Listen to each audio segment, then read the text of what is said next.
Հրադադարը կա, պատերազմի ավարտի մասին խոսք ոչ։ Փխրուն հրադադարից մի քանի ժամ անց իսրայելական կողմի պնդմամբ Իրանը հրթիռային հարվածներ է հասցրել, թեև Իրանը հերքել էր տեղեկությունը, պաշտոնական Թել Ավիվը պատասխան հարված է հասցրել Թեհրանին։ Դեռ վաղ է խոսել պատերազմը որպես ամբողջություն, այսինքն համալիր գործողություններ, դրանց ավարտի մասին, բնականաբար ռազմական գործողությունները կարծում եմ առաջիկայում կդադարեն,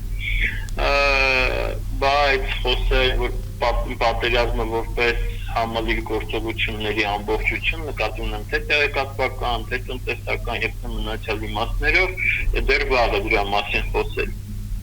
Ավելին ես կարծում եմ, որ սա այս պահին վերջված որոշակի ժամանակահատված է կողմերին կողմնորոշվելու եւ նոր ռազմավարություն ողջագրելու համար։ Իրան-Իսրայել պատերազմը իր գագաթնակետին հասավ երրորդ երկրի ԱՄՆ-ի մասնակցությունից հետո, չնայած պատերազմի սկզբում Դոնալդ Թրամփը հայտնել էր, որ իսրայելական դիրքորոշման հետ կապ չունի։ Իսրայել-Իրան պատերազմի հրադադարը կնքվեց Կատարի եւ ԱՄՆ-ի միջնորդությամբ, սակայն այն այդքան էլ խաղաղության խողանջ չէր։ Երեքշաբթի կեսօրին Դոնալդ Թրամփը հայտնեց, որ դժգոհ է երկու կողմերից էլ։ Ստացվում է հրադադարը կնքված է, խաղաղությունն է անհաստատ, իսկ պատերազմի շարունակության հարցը օդում կախված։